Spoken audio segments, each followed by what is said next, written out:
I watched the Republican debate, and I saw this guy, Ron Paul. He's my new hero. Start the clock. What he was saying was we should listen to our enemies. We would actually make ourselves safer.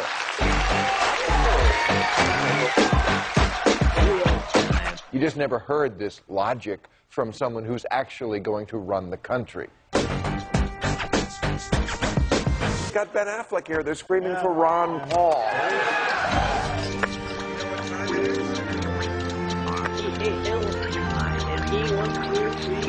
We're going to bring out Ron Paul in a little while. I'm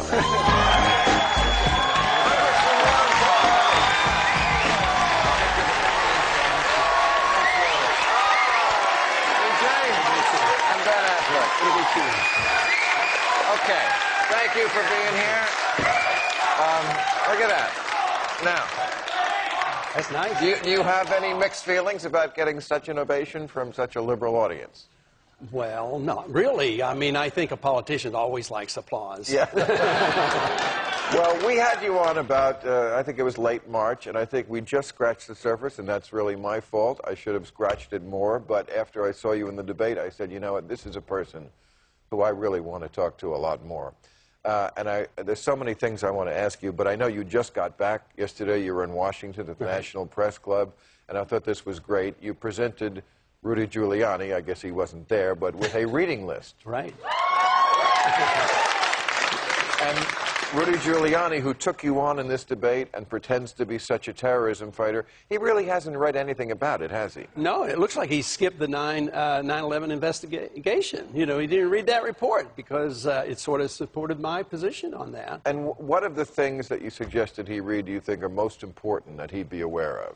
Well, I think it's been known for quite a few decades that our foreign policy has what the CIA calls blowback. It has unintended consequences. You can go back to 1953 when we put the Shah into power, or us supporting Osama bin Laden and radicalizing the Islamics to go after the Soviets, and that comes back as blowback. Our support for Saddam Hussein in the 1980s. And this comes back to haunt us, and that's why I have been very attractive and very supportive of what I call a non-interventionist foreign policy. Mind our own business and stay out of the internal affairs of other nations. Well,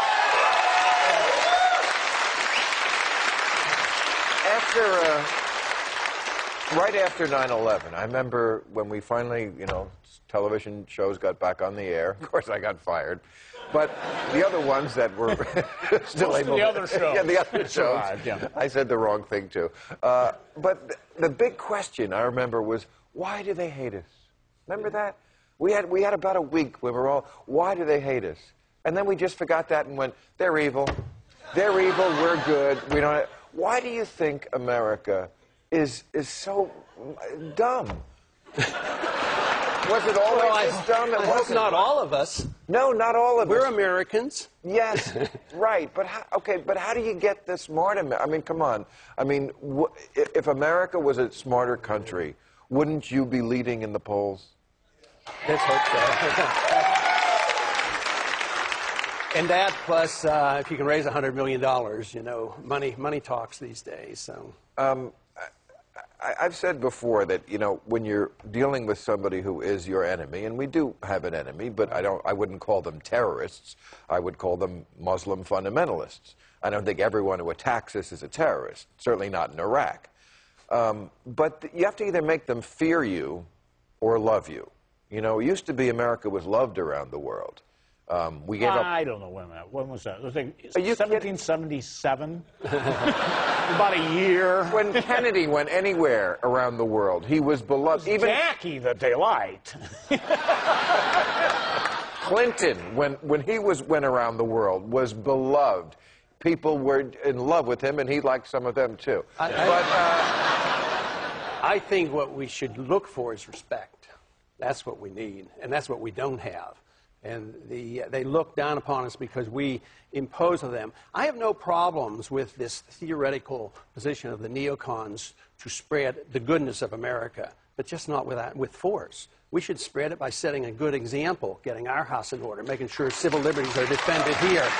Then, when we have a free, a free and prosperous economy and everybody's doing well and everybody's getting medical care, then they'll want to emulate us. But there's no way it'll work to pretend that we have goodness. It's so good that the Wilsonian, actually, this is old stuff, Wilson, make the world safe for democracy. A Democrat. It hasn't worked, and force does not work. Yeah. Persuasion does. And I know you've said before that you're the most conservative member of Congress. You are really more Republican than they are. What there are the Republicans. What happened to your party? They've lost their way, and they tend to be critical of what I'm saying, but I think it hurts. But I think I'm on safe grounds historically that Republicans, at least, they still talk about small government, don't they, and individual freedom. They talk about it. But they don't. So therefore, I think in time, the people will wake up. And last year they didn't do too well. 1994, they spoke a strong message. They won an election, and they thought they were going to work for smaller government. And look, and even on the foreign policy, how did George Bush get elected? Strongly critical of Clinton, right. Nation building and policing the world, and this is what he pushed. The peace candidate always wins. Just think about it. Even before World War I and World War II, we're going to keep you out of the war. Eisenhower wins and Nixon wins. What about Barry Goldwater and the Johnson campaign? I mean, even though Johnson was promoting the war and spreading it, Barry Goldwater was turned into the guy that was going to unleash the bomb. So right. the peace is a powerful message, especially after the war has been going on and the people wake up and realize how many people die and how much it costs. And that's why I think the people are really ready for a message that says we don't have to be in this mess. Logic tells us that we can make a better world in a much easier way than causing wars. Well, I hope